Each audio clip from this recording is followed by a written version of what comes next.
Okay so fever 94.3 FM पर मैं हूं हैदराबाद का दबंग रोहन और आज मैं उनके साथ हूं जिनके गाने सुन के मैं इंस्पायर हुआ था और थोड़ा बहुत मैंने गाने की कोशिश करी। तो मैं इनका जो तारुफ है वो करने से पहले एक लाइन में गाना चाहता हूं इनके लिए खास तौर पे। और वो लाइन है, दिल ने दिल को पुकारा, लो मैं आया मिलने दोबारा, वन एंड ओनली बाबुल दा, बाबुल सुप्रियो दादा। Thank you so much. यही होता है। देखो, आपने हैदराबादी बिरयानी से आज का जो है इंटरव्यू शुरू की है। मुझे याद नहीं आ रहा है कि कब मतलब मुझे किसी शो में इंट्रोड्यूस करने से करते वक्त कि किसी आरजे ने ऐसा गाना सुना के मेरा वो किया, दादा मतलब दादा इंटरव्यू का आगाज किया। तो दादा कमाल है। Thank you so much. Thank दादा यू सो दादा मच। दादा सिर्फ इतना ही नहीं, मैं आपको पर्सनली बता रहा हूँ। इंटरव्यू तो चलिए साइड में, मेरी खुशकिस्मती आज मैं आपसे बात कर रहा हूँ। आपका जो गाना था ये जिसका आपने लोफाई किया, अब ये खोया खोया चांद, ये लूप हाँ पे मैं हाँ। रिकॉर्ड करा करा के सुना करता था उस वक्त। And I was madly in love with this song. आज भाई, भी। इसी वजह से ना, थैंक यू सो मच। बड़ी खुशी होती है। देखो, नॉन फिल्म में कुछ भी आज लोगों तक पहुंचाना, उसको जी। उसका पब्लिसिटी करना या उसका प्रॉपर प्रमोशन करना, ये बड़ा मुश्किल हो गया। क्योंकि आप कहीं पे भी देखो, आपको तो मैं धन्यवाद दूंगा कि फीवर एफएम जो है काफी सपोर्ट कर रहा है इस एल्बम को। कलकत्ता में भी, बॉम्बे में भी, जी दादा। आप हैदराबाद से भी कर रहे हो। बड़ा अच्छा अच्छा, बहुत अच्छा लगा। क्योंकि सब गाने जो है सिर्फ बॉलीवुड ही है ऐसा नहीं है। बॉलीवुड के बाहर एक इंडिपेंडेंट सीन जो है पूरी दुनिया में इतना जो है क्या बोलते हैं, इतना गड़गड़ाहट के साथ चल रही है। इंडिया में भी indie pop, in non film independent music एक टाइम पे it was at its peak. मतलब जी दादा। सारे आर्टिस्ट अब देख लो, एक से एक गाने कैसे कैसे हिट होते थे। बट कुछ रेडियो स्टेशंस बड़े सेल्फिशली बॉलीवुड के सिवा नॉन फिल्म गाना बजाना ही बंद कर दिया है। पहले पहले आप टेलीविजन चैनल्स होते थे, म्यूजिक चैनल्स होते थे, जहाँ पे आपका अगर एल्बम रिलीज हो तो artist of the fortnight, artist of the day, ये सब जी। होता था। या फिर रोटेशंस मिलते थे 10-12। लेकिन आज वो सब चले गए। लेकिन देखो, एक बात है कि अच्छे गाने जो है ना, वो उसका एक शेल्फ लाइफ होता है, एक हार्ट लाइफ होता है। तो लोगों के दिल में वो रह जाता है। तो वही हमारा पैरामीटर होता है कि पुराने गाने जो है उसको कभी कभी लगता है कि इस गाने को एक बार दोबारा अगर रिप्राइज या किसी तरीके से दोबारा एक बार लोगों के सामने अगर लाया जाए तो कैसा होगा। तो हमने इसके पहले कभी ऐसा नहीं किया। This is the first song. ये आइडिया पूरा टिट्स में कुमार तौरानी जी का है। और जी। उन्होंने ही कहा कि इसका एक कंटेम्पररी लो फाइल स्टाइल स्टाइल में इसको करते हैं। इट्स वेरी इनकरेजिंग कि लोगों को ये बड़ा अच्छा लग रहा है। आई जी। होप वर्ड टू माउथ, और ये करते करते ये गाना लोगों तक काफी पहुंच रहा है। रील्स भी बन रहे हैं, वो भी मैं जी। देख रहा हूँ इंस्टाग्राम में। तो दैट्स वेरी इनकरेजिंग। अच्छा दादा, मैं आपको बताऊं कि फीवर एफएम भी अब लोफाई पे आ गया है। फीवर एफएम में भी लोफाई ट्रैक्स आपके बजते हैं। तो अब ये हमारे यहाँ भी आप लाइन से सुनेंगे आपके जो गाने हैं। अभी तो आपका ये पहला गाना है लोफाई में, अब लाइन से हमारे यहाँ बजना शुरू होगा ये लोफाई वर्जन भी आपका। बहुत ही बढ़िया है, बहुत ही बढ़िया। अच्छा मैं एक और बात बहुत बताऊं, अच्छा आप है। आपका एक और गाना मुझको बहुत पसंद है। हम्म। बस एक ही तो और। एक नहीं, वैसे तो बहुत सारे, लेकिन जो आज तक मेरे दिल के करीब है। चक्कर क्या है ना दादा, कि जब मैं अपने स्कूल में जाया करता था ना, तो वहां पे दो तीन थी जिनको मैं गाने आपके सुना सुना के तो थोड़ा सा उन्हीं के दोस्ती लिए हो ही तो जाती गाना बनाया, उन्हीं के लिए ही तो गाना बनाया गया था। है। एक गाना था हाँ, आपका, मुझे मालूम है आप कौन सा गाने वाला हो। गाओ गाओ गाओ। सोचता हूँ उसका दिल कभी मुझ पे आए तो। दादा एक बार सुनाई ना प्लीज। सोचता हूँ उसका दिल कभी मुझ पे आए तो, सोचता हूँ उसका दिल कभी मुझ पे आए तो, जान भी उसे दे दूं मैं, वो किसी तरह मुझे आजमाए तो, आए तो, आए तो। और ये जो है ना उस वक्त, देखो, एक एक होता है कि सिर्फ आपने यूटलिंग किया लास्ट में, जू हाँ। ए, ये हाँ। होता है। और यहाँ पे क्या था, मैंने पूरे पूरे लाइन को यूटिंग में बोला। जी। जा जान भी उसे दे दूं दे मैं, वो किसी तरह मुझे आजमाए तो वो बिल्कुल। फॉल्सेट और फुल फुल लाइन में था। तो वो बहुत ही खूबसूरत काफी था। काफी, हाँ उसमें मुझे डेब्यू एल्बम का एमटीवी अवार्ड भी मिला था।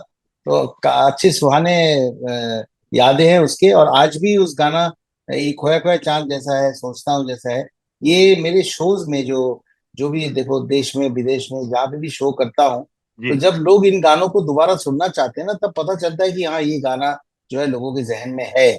और इसी वजह बिल्कुल। से ये लोफाई वर्जन बनाया गया है। हो सकता है सोचता हूँ का बनाओ मतलब जबकि मेरी बड़ी बेटी जो है, जो प्रीतम के साथ बहुत क्लोजली काम कर रहा है, बहुत कुछ सीख रहा है। जी इनफैक्ट वो ये रॉकी और रानी की प्रेम कहानी में जो रानी रैप जो काफी जी जी पॉपुलर हुआ, जी रानी रानी जी। रानी, वो भी मेरी बेटी ने गाया है, प्रियाना सुप्रिया ने। तो वो काफी रिजिड है कि नहीं, सोचता हूँ को अब टच मत करो, वो ओरिजिनल फॉर्म में बहुत अच्छा है। लेकिन मेरे दिल की एक ख्वाहिश है कि खोया खोया चांद के बाद एक सोचता हूँ गाना जो है, उसको मैं आज के मॉडर्न इसमें एक बार और करना चाहूंगा। दादा, उसको देखते टच हैं। भी सिर्फ आप ही कर सकते हैं, और किसी को टच करने भी मत दीजिएगा। नहीं, दूसरे भी टच करे, उनके दिल को वो गाना टच करे, लेकिन ऑफिशियली इसको मैं ही टच करूंगा। हाँ, क्योंकि यू आर द कंपोजर, तो you know what's going to be much better than the original version. Original तो ओरिजिनल है। नहीं, सामी मारूफ करके दो लड़कों ने किया था। लेकिन हम्म। मुखड़ा और ये आइडिया जो है वो मेरा था, मैंने उनको रिकॉर्ड करके दिया था कि ऐसा कुछ करना है। जी और जी उन्होंने अच्छा काम किया था। जी। तो दोबारा इसको लाने की इच्छा है, देखते हैं क्या होता है। बिल्कुल। अच्छा दादा, मैं आपसे एक चीज जानना चाहूंगा कि आप गाते तो बहुत समय से आ रहे हैं, लेकिन 2000 में, सन 2000 में जो एक के क्रेज आ गया था, कहो ना प्यार है, जब रिलीज हुई थी और आपका वो जो गाना था, दैट गॉट सो पॉपुलर। तो क्या चेंजेस आपने देखे थे उस वक्त इंडस्ट्री में और अपनी पर्सनल लाइफ में? देखो, उसके पहले भी मेरे दो तीन गाने हिट हुए थे, जैसे जी जी आज मेरी जिंदगी में पहली पहली बात, खिलाड़ियों जी। का खिलाड़ी। खिलाड़ी फिर हो गए। आती है तो चल तू मेरे साथ में, वो अरविंद जूही चावला स्वामी और जी। अरविंद स्वामी। वो सात रंग के सपने एबीसी 7 रंग की के पिक्चर सपने, थी। हाँ। फिर भाई भाई के साथ, हमारे ओरिजिनल भाई के साथ, हटा सावन वन की की घटा। घटा, हेलो ब्रदर। ये भी ये, ये भी हेलो ब्रदर, ये भी बहुत हिट हुआ था। लेकिन सच में वो कहो प्यार है में जो ऋतिक रोशन की जो एंट्री हुई हमारी इंडस्ट्री में, जी वो मतलब इतना इतना कमाल था, इतना मतलब अजूबा एक एक धमाकेदार एंट्री थी। जी तो सबको, जिसने भी उस पिक्चर में मतलब अपना योगदान दिया था, सबको अपने शेयर का एक बड़ा खूबसूरत लाइमलाइट मिले। देखो उसी पिक्चर में से लकी अली जो है, उनके गाने जी कितने हिट जी हुए। जी। हम भी उसमें से जो है एक्चुअल मतलब सेंचुरीज थोड़ा बहुत चल रहा था वो उन गानों से। बट ये एक्चुअली लाइफ में एक माइलस्टोन गाना था, जिससे स्ट्रॉन्ग फुटिंग मुझे बॉलीवुड में मिला।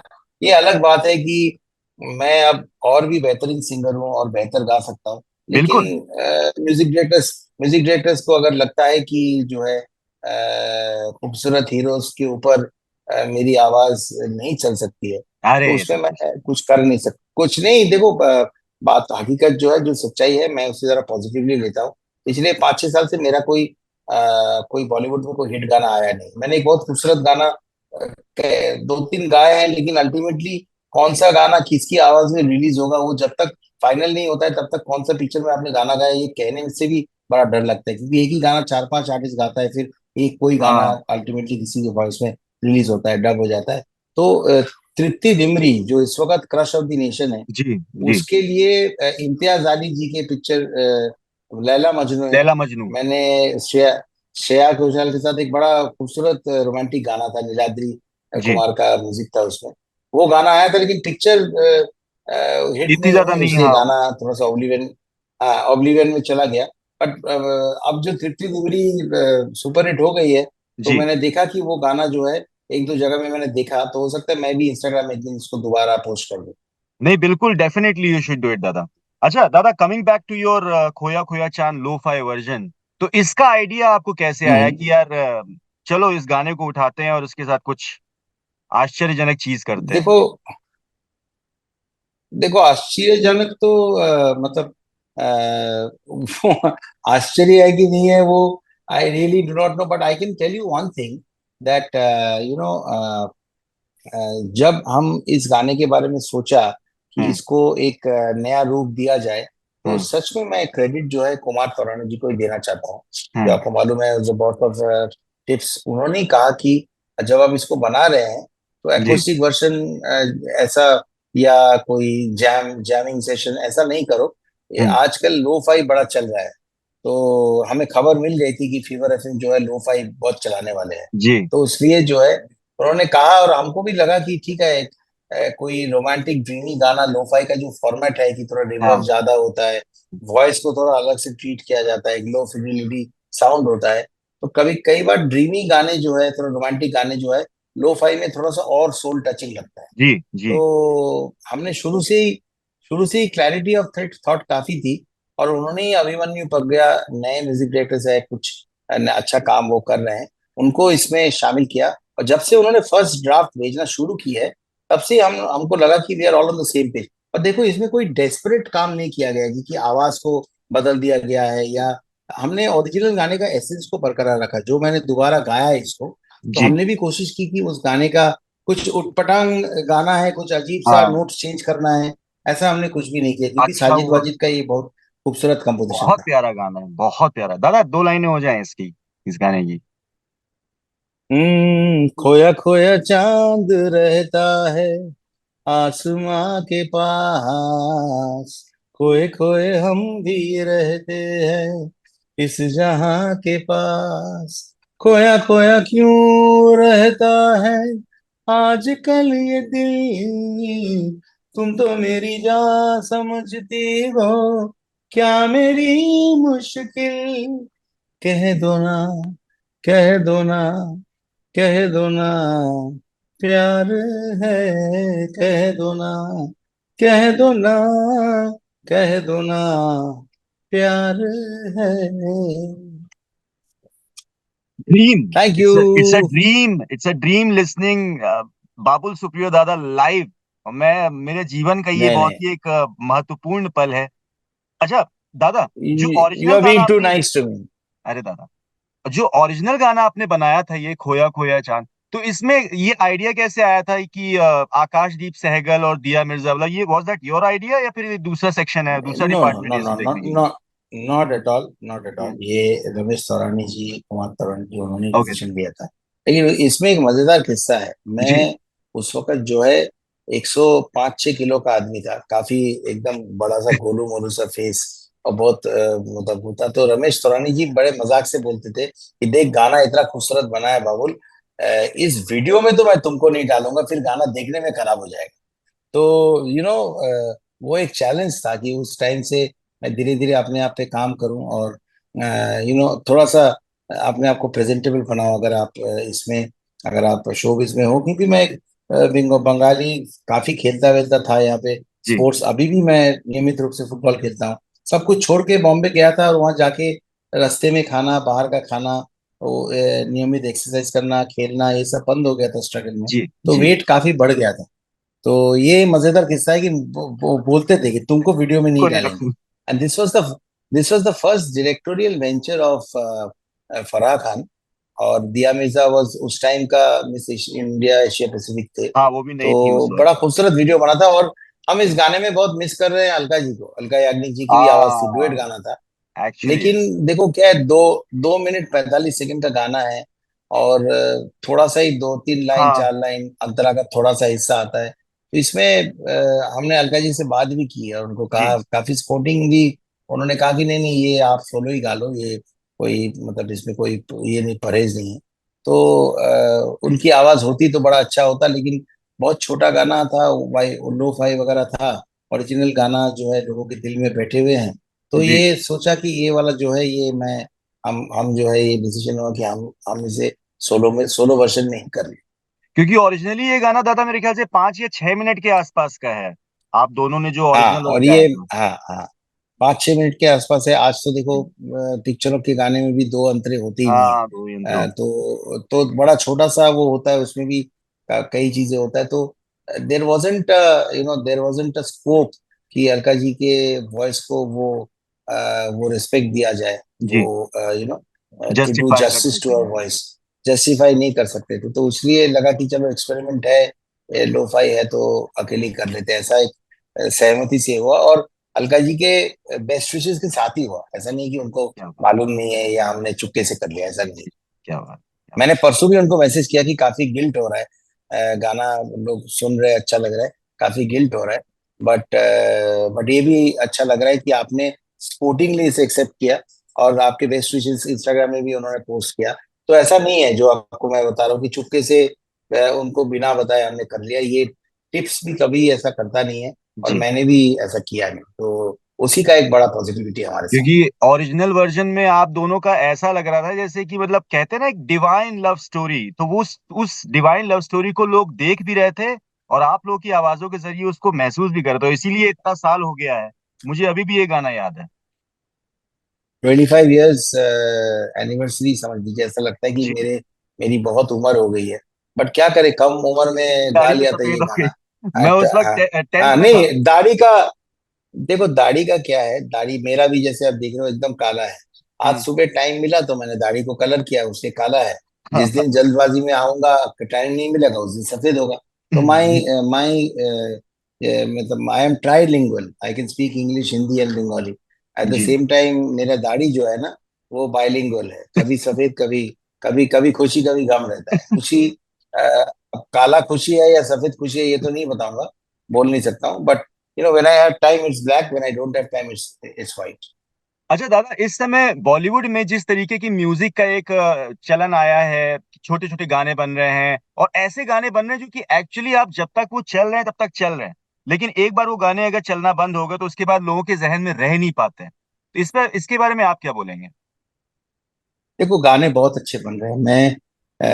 मैं नेगेटिविटी में बिलीव नहीं करता हूँ। हम्म। देखो एक टाइम पे, आजकल ये पहले एक था, हमारे टाइम में एक बात जरूर थी कि हम्म। सिंगर्स का एक इंडिस्पेंसिबिलिटी था, मतलब आपको जी। सिंगर बनने के लिए आपको सुर में गाना ही पड़ेगा, वो मैंडेटरी।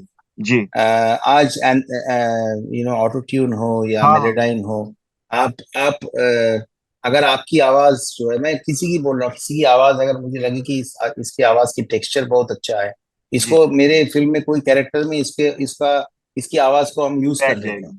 तो हाँ। हमारे पास वो सॉफ्टवेयर, सब लोग जो है थोड़ा बहुत गा ही लेते हैं। एवरीवन, सब लोग थोड़ा बहुत तो गा ही लेते हैं। बिल्कुल। तो उसको अगर हम रिकॉर्ड कर लें और फिर सॉफ्टवेयर के जरिए उसको हम स्टूडियो में इतना ट्यून में ला सकते हैं कि कौन सा सुरीला सिंगर, बहुत रियाज किया हुआ है और सीखा हुआ सिंगर है, जो जाके गाना 20 मिनट में स्टूडियो में परफॉर्म कर सकता है, गा सकता है, रिकॉर्ड कर सकता है उसमें, और जो 20 दिन में कोई गाना थोड़ा थोड़ा करके गा के उसको करेक्ट करता है या ट्यून करके करेक्ट, उनमें कोई फर्क नहीं है। तो अब देखो एक टाइम था जब आसमान में पंछी उड़ते थे, तो हम उसी को उन्हीं का ही राइट समझते थे। हम देखते थे कि इंसान देखता था कि देखो पंछी कैसे आराम से उड़ रहा है। फिर तो इंसानों ने प्लेन बना दिया, अब प्लेन के धक्के में बेचारे पंछी मर जाते हैं। तो ऐसे बहुत सारे फेमस सिंगर्स है जो सिंगर्स ही नहीं है, जो सिंगर ही नहीं है, लेकिन उनके गाने अगर हिट हो रहे हैं, लोग अगर उसे सुन रहे हैं, मेरे मोबाइल के प्लेलिस्ट में अगर वैसे गाने हैं, तो मैं बिल्कुल कंप्लेंट नहीं करना चाहता। I think that is the order of the day. आज के गाने भी बहुत खूबसूरत बन रहे हैं, आज के भी सिंगर्स जो है, भले वो अरिजीत हो, फीमेल में बहुत सारे नए सिंगर्स हैं। उधर जुबिन जुबिन नौटियाल, मुझे उसका उसकी आवाज बहुत पसंद है। राघव चैतन्य जिसे अभी ये हुआ मैं गाया, वो भी मुझे बहुत हुआ मैं, पसंद हाँ। है। तो हाँ, तो बहुत बहुत सारे अच्छे सिंगर्स हैं, बहुत सारे अच्छे गाने भी हो रहे हैं। हाँ, एक बात का थोड़ा सा दुख है, ये जो तीन जनों का नाम मैंने लिया, ये तो अच्छे सिंगर्स हैं, बहुत सुर जी। में गाते हैं, बहुत ही अच्छा है। जी। अरिजीत तो कोई और दुनिया का है। जी। लेकिन हाँ, ऐसे बहुत सारे सिंगर्स हैं जो जो गा नहीं सकते, लेकिन उनको एज अ स्टूडियो प्रोडक्ट उनके आवाज में गानों को बड़ा रिफाइन करके उन्हें पेश किया जाता है। बट आई डोंट वही। Really believe in complain.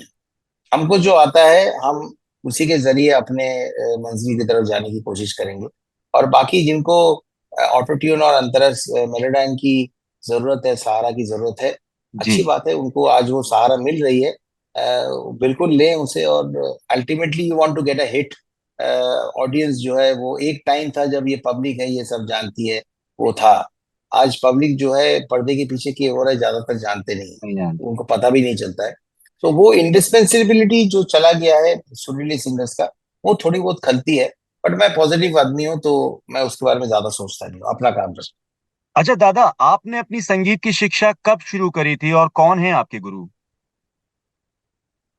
मेरे गुरु मेरे ग्रैंडफादर है, एनसी बराल साहब। काफी नामी कंपोजर, राइटर, सिंगर थे जी। 1930s 40s ओ। 50s। उसके बाद भी उनके काफी सारे लॉन्ग प्लेइंग रिकॉर्ड्स भी उस टाइम पे थे। रविंद्रनाथ टैगोर के जब 70th बर्थडे था तो सिर्फ 17 नए पोएट्स और सिंगर्स को उन्होंने अपने उस 70वां जन्मदिन में उन्होंने बुलाया था। तो उसमें से वाह। मेरे ग्रैंडफादर भी थे। क्या तो बात। मैं उस फैमिली का लड़का हूँ, और 4 साढ़े 4 साल की उम्र में से मैं ग्रैंडफादर के पास से मैं गाने सीख रहा हूँ। तो एक टाइम था, टीनेज में 15 16 साल की उम्र में एक टाइम थी जब लगता था कि मुझे क्रिकेटर बनने का बड़ा शौक था। तो क्रिकेट और गानों के बीच में मुझे चूज करना था, क्योंकि अर्ली मॉर्निंग उठ के डॉन बॉस्को में मुझे क्रिकेट कोचिंग में जाना पड़ता था। जी। और दादाजी कहते थे कि सुबह जो है आप कम से कम 40 मिनट रियाज तो आपको करना ही है। तो हाँ। दोनों मतलब गाना हैम्पर हो रहा था। लकीली उस वक्त मुझे ऐसा लगा था कि मेरा natural ability to play cricket जो है, वो हाँ। नेचुरल एबिलिटी टू जो natural ability to to sing जो है, वो natural ability to play cricket से बेहतर है। तो मैंने गानों को चुन लिया और क्रिकेट कोचिंग में जाना बंद कर दिया। ये करा किया, गाने को और बरकरार करने की कोशिश, अच्छा करने की कोशिश की। अब वो लग गया। अब क्रिकेट खेलता तो क्या होता मुझे मालूम नहीं है। बट चलो, म्यूजिक जो है मुझे, इट्स माय पैशन। जब आपका पैशन आपका प्रोफेशन हो तो वो बड़ा अच्छा लगता अच्छा दादा, आपने बहुत सारे सिंगर्स के साथ काम किया हुआ है, तो कोई ऐसे खास सिंगर्स है जिनके साथ आपकी बहुत प्यारी यादें जुड़ी हुई हो? है। देखो, बहुत सारे सिंगरों के साथ लंबी वर्ल्ड टूर्स मैंने की है, जिसमें आप एक दूसरे को के साथ बहुत सारे स्टेज शोज भी करते हो, एक दूसरे के साथ दोस्ती भी हो जाती है। एक दूसरे को जानने की भी कोशिश, जानने की भी जो है प्रोफेशनली एंड अदरवाइज जानने की भी वो मौका मिल जाता है। लेकिन मेरे लिए बहुत स्पेशल है कि मैं वर्ल्ड वाइड कम से कम 100 से ज्यादा ही होगा, आशा भोसले जी के साथ किया है शोज। कई वर्ल्ड टूर्स किया है, बहुत सारे शोज किया है। उनके साथ रह के जो सीखने को मिलता है, जो कैसे मुश्किल वक्त से जो है आप निकल सकते हैं, और कैसे गानों में जो है अपने अपनी जिंदगी के तजुर्बे को कैसे आप गानों में उसके इस्तेमाल कर सकते हैं। ये सारी चीजें जो है ना, ये प्राइसलेस सारी बातें, टिप्स, पुराने दिनों की बातें, उनकी स्ट्रगल, ये सारी चीजें बहुत इंस्पायरिंग है। वो तो मेरे लिए प्राइसलेस मोमेंट्स है। और देखो कैसे उन्होंने मतलब इस एज में भी गाना गाने की इतनी चाहत रखते हैं, और अपनी आवाज को किस तरीके से उन्होंने मेंटेन किया है, जी। ये सही में मतलब ये साइंस से ऊपर है। ये एक्चुअली। साइंस इसे एक्चुअली। बयान नहीं कर सकती। तो that is actually. One thing, that is a very special, very very special thing for me, to दादा। perform with Asha ji and in all the leading theaters of the world। भले वो shrine जहाँ पे Oscar होता हो, या Carnegie centre, Lincoln centre, radio city music hall, house palace, सब सब अच्छे अच्छे जगह पे गाना आएगा। दादा, बॉलीवुड या म्यूजिक इंडस्ट्री में अगर आपको शक्ति मिले, कोई सुपर पावर मिले, तो एक चीज क्या होगी जो आप बदलना चाहेंगे? एक सिंगल आदमी कुछ भी बदल नहीं सकता। मैं एक चीज जरूर बदलना चाहूंगा। मेरे ख्याल से हमारे हमारे जो हमारे जो ओटीटी जो बन रहे हैं, जो जी। ओटीटीज है, ओटीटीज में शायद थोड़ी बहुत सेंसरशिप की जरूरत है, क्योंकि कई बार लगता है कि जो बैड वर्ड्स जो है, जो स्लैंग है, वो उन शब्दों का ये मतलब इस्तेमाल थोड़ा सा शायद ज्यादा हो रहा है। हम बहुत इंटरनेशनल पिक्चर्स भी देखते हैं, बट कुछ शब्द है हमारे हमारे हिंदी भाषा में या बांग्ला में, कुछ शब्द है जो कहीं ना कहीं जो है सबको इंसल्ट करता है, फैमिली। तो जी। Those words are not, it's not something that you want to hear when you're sitting with your family, family. especially ladies and all of that।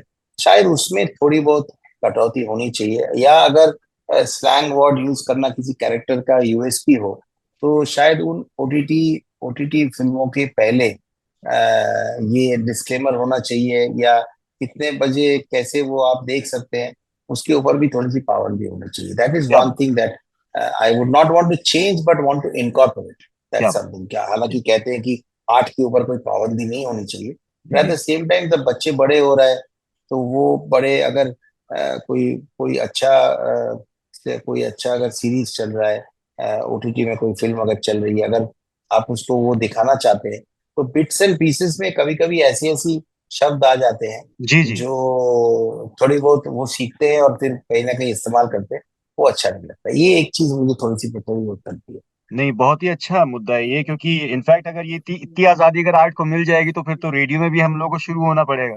तो वो चीज सही नहीं है। इनफैक्ट मैं अपने पापा मम्मी के साथ हाँ एक बार बिल्कुल।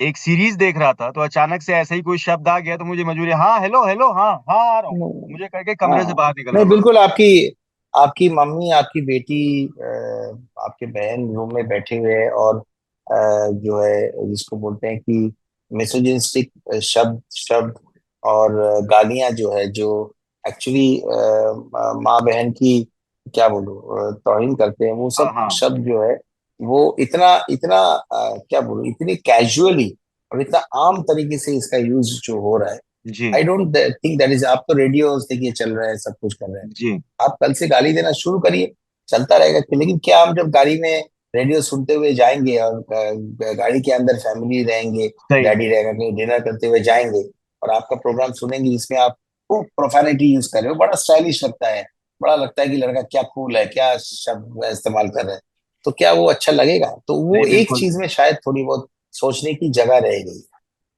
बाकी बिल्कुल। कुछ नहीं चेंज करूंगा। Bollywood is doing well, it is at par with you know, ऐसे भी हम दुनिया की सबसे ज्यादा फिल्में बनाते हैं, इज डूइंग वेरी वेल जैसे चल रहा है। बाकी ठीक ठाक ही है, बहुत अच्छे फिल्म बन रहे हैं, पैरेलल फिल्म बन रहे हैं। हीरो सिर्फ हीरो नहीं हो तो फिल्म नहीं चलेगी, ऐसा भी नहीं है। नए नए लोगों के ऊपर फिल्में बन रही है, अच्छी कहानियां हो रही है, पिक्चर हिट हो रही है, तो इट्स वेरी गुड। अच्छा, आजकल के टाइम में आपके फेवरेट एक्टर्स कौन है? मैं हीरोज की बात नहीं कर रहा हूँ, मैं एक्टर्स की बात कर रहा हूँ। आपके पसंदीदा एक्टर्स कौन कौन है? मुझे आयुष्मान खुराना बहुत अच्छा लगता है। मुझे ऑब्वियसली मुझे मतलब आप ये ट्वेल्थ ट्वेल्थ फेल मैंने देखा था, तो मुझे हाँ, विक्रम आसी बहुत अच्छा विक्रम लगा था। मैसी। मुझे मुझे मिर्जापुर में Ali Fazal. What's his name, Ali Ali Ali Fazal, Ali Fazal, उसका भी एक्टिंग मुझे बड़ा अच्छा लगा था। जी मुझे ऑब्वियसली अभी तो वो फिल्म के अभिनेता हो गए, बड़े जी। फिल्म के एक्टर हो गए, बट हमारे पंकज त्रिपाठी। हमारे क्या कहते हैं, पंकज पंकज त्रिपाठी, पंकज त्रिपाठी उसका भी एक अलग सा स्टाइल है। तो बहुत सारे एक्टर्स है, बहुत सारे। अभी देखिए ओटीटी में ही तृप्ति दिमरी, बुलबुल, फिर जी और कौन सी पिक्चर थी एक, ऐसे पिक्चरों में ओटीटी फिल्म्स पे वो आई थी इसके पहले, तो वो रिकग्नाइज होता है और कहीं ना कहीं देखो उनको एनिमल जैसी इतने बड़े एनिमल हिट जैसी पिक्चर में उनको लग गई एक्शन। इतना अच्छा वो रिकग्नाइज हो गए, तो आप उनकी टैलेंट जो है वो बड़ी फिल्मों में देखेंगे। जी। तो अच्छा अच्छा लगता है, बहुत सारे ऐसे एक्टर्स हैं। जी। मुझे ये राजकुमार राव बड़ा अच्छा है, राजकुमार राव। राजकुमार राव बड़ा अच्छा है। अच्छा दादा, अब ये अपनी खोया खोया चांद लोफाई वर्जन के बारे में हमारा ये इंटरव्यू पूरा इंडिया देखेगा, और सिर्फ हैदराबाद में नहीं देखेगा, क्योंकि हम लोग की ऑफिशियल चैनल में भी जाएगा। तो एक मैसेज अपनी तरफ से आप कन्वे करेंगे अपने फैंस को? मैं ये कहूंगा कि देखिए, बड़े सपनों के साथ, बड़ी मेहनत के साथ और बहुत पॉजिटिविटी के साथ कोई भी गाना, भले वो बॉलीवुड के हो, नॉन फिल्म के हो, हम बनाते हैं, सब मिलके बनाते हैं। बहुत रात इसके लिए जागना पड़ता है। आप लोगों को क्या पसंद आएगा क्या नहीं आएगा उसके बारे में भी रिसर्च सोचना पड़ता है। आप बस, आज वो जमाना नहीं रहा कि सीडी कैसेट्स के जरिए हम गाने को पब्लिसाइज करें। और नॉन फिल्म में आप कितना खर्चा करेंगे, आप कभी भी बॉलीवुड म्यूजिक के साथ compete नहीं कर सकते, क्योंकि अभी जी वो एक ही प्लेटफॉर्म में सब साइड बाय साइड आता है। एक नॉन फिल्म गाना मेरा सुन रहे हैं, उसके अगला वाला गाना ही जो है एनिमल का हो सकता है, जो एक गाना पिक्चराइज करने में करोड़ों रुपया खर्चा होता है। तो compete तो आप कर नहीं सकते, इसलिए नॉन फिल्म गानों को वर्ड टू माउथ और लोग अगर अपने आप में शेयर करें, ये मैं सिर्फ अपने लिए नहीं कह रहा हूँ, जी। हर जो रियलिटी शो में जो बच्चे देखिए हर साल जीतते हैं, फर्स्ट सेकंड थर्ड होते हैं, कम से कम 6-8 बहुत बेहतरीन सिंगर्स हर साल हमारी टेलीविजन इंडस्ट्री जो है हमें गिफ्ट करती है। जी। लेकिन उसके बाद उन लोगों का सारा सपना और क्या कहते हैं, उनका सारा पैशन। कंसंट्रेशन जो है सिर्फ बॉलीवुड, नहीं हाँ। पैशन नहीं, सिर्फ उनका गोल बॉलीवुड में प्लेबैक करना है। बस हाँ। इसी में सीमित नहीं होना चाहिए। क्योंकि आप देखिए कितने ऐसे रियलिटी शोज के सिंगर्स हैं जिनको जी। एक्चुअली बॉलीवुड में चांस मिला है, मौका मिला है, नहीं मिला है। तो उसके इंडिपेंडेंट म्यूजिक सीन को रिवाइव करना, नए लोगों को प्रोत्साहन देना, ये ऑडियंस का काम है। और सिर्फ बिल्कुल मैं दादा। इस गाने के लिए नहीं बोलूंगा, मैं कहूंगा कि आप व्हाट्सएप ग्रुप में, अगर अच्छा लगा आप जी शेयर दादा। करिए। और वैसे भी नए लड़के जो नए लोग जब गाने बनाते हैं, आप नॉन फिल्म में जो है उनको प्रोत्साहन दीजिए। तो ही बिल्कुल। जाके अगर प्रॉफिटेबिलिटी होगा तो ही जाके लेबल्स जो है नए लोगों को रिकॉर्ड करेंगे और आपको नए टैलेंट्स जो है सुनते रहना चाहिए। Because this is a show that must go on, it can not stop, and for it जी। To go on it's the audience which can help us. बिल्कुल दादा। दादा thank you so very much. मैं कृतज्ञ हूँ आपका, जो आपने इतना अपना महत्वपूर्ण अरे समय दिया है। इट्स लाइक अ फैन देखो मोमेंट आपने, to me. Thank you so much, it's very sweet of you. और देखो मैंने दिल से जो है, हैदराबाद से आपने बोला तो मुझे टेंशन हुआ, लेकिन मैं एक बंगाली को आपने मतलब मोटा मोटी ठीक ठाक हिंदी में इतना लंबा इंटरव्यू इतना देते हुए अच्छा सुना। बोला है आपने। ये मैं इतना दिल से मैंने बात करने की कोशिश की, क्योंकि आपने भी बहुत बिल्कुल। मतलब you reciprocated me with all the love that you showered on the song. मैं हूं बाबुल सुप्रियो, और आप मुझे सुन रहे हैं on the very happening channel favour. Thank you दादा।